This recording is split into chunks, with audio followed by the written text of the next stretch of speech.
जेते गुड़िक स्कूल खोला जाई पारी नाही बंद कर दिया जायछि ताको पुनर्व्यवस्था करने जिला कमिटी थिले भी आउ गोटे निर्देश देवे कि सरकार तरफ जे से सब स्कूल को पुनर्बार प्रचलन करने। Speaker madam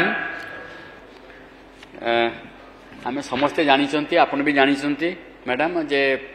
right to education गोटे फंडामेंटल राइट्स समस्त को शिक्षा दबा शिक्षा प्राप्त करेबा एटा मौलिक अधिकार आम समस्तंकर संवैधानिक व्यवस्था अनुसार कॉन्स्टिट्यूशन अनुसार से दृष्टि जो वर्तमान जो जतकी स्कूल बंद करा जायछि जतकी स्कूल स्ट्रेंथ अनुसार हो बा अन्य कौन कारण बंद करा जायछि प्राइमरी एजुकेशन विशेष भाव में से दृष्टिकोण विचार करने जेतिकी स्कूल एबे बंद होइछि किछि स्कूल मार्च कर दिया है 1 ରୁ 10 श्रेणी भितर कर दिया जाइछि जोटा कि नोडाल स्कूल हिसाब से परिगणित होछि। तो मु माननीय मंत्री ठार निर्दिष्ट भाव जानापी चाहे जेहेतु राइट टू एजुकेशन आम समस्त अधिकार अच्छी मौलिक अधिकार अच्छी संवैधानिक व्यवस्था कॉन्स्टिट्यूशन ऑफ इंडिया अनुसार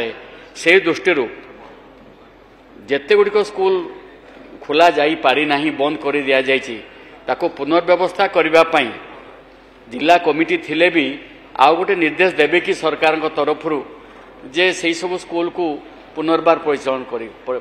करने। माननीय मंत्री माननीय वरिष्ठ विधायक जो प्रश्न करिसेंती निश्चय मो अनेक ए विषय रे माननीय बाचस्पति महोदया मो उत्तर भी किछि रखिछि। आम विभाग ये उपरे सचेतन अछंती आमर माननीय मुख्यमंत्री भी ये उपरे सचेतन अछंती कौन सी स्कूल रे पिला माने जेमती कि पाठ पढ़ारू वंचित हेबे नाही सेथिपाई आम सरकार ये उपरे संवेदनशील अछंती सेथिपाई से चिंता करूछंती जदि कौन सी स्कूल तांकर जदि थाए जे स्कूल को पुनः खोलिबा आवश्यकता अछि एवं आमर क्राइटेरिया दृष्टि जदि सेठी छात्र छात्री जदि रही पढ़ाई जमीती कि टीएसपी एरिया रे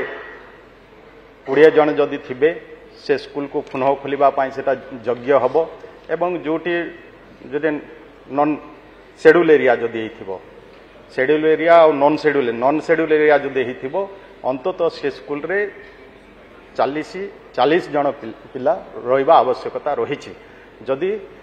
रही तो निश्चय विभाग ये उपरे चिंता करिवो किंतु आमर तापाई जो प्रोसेस अच्छी जमती जिला स्तरीय कमिटी एवं राज्य स्तरीय कमिटी से माध्यम रे जते बेले आवेदन करिवे निश्चय ताकू विचार करी पुनः खोलिबा व्यवस्था करा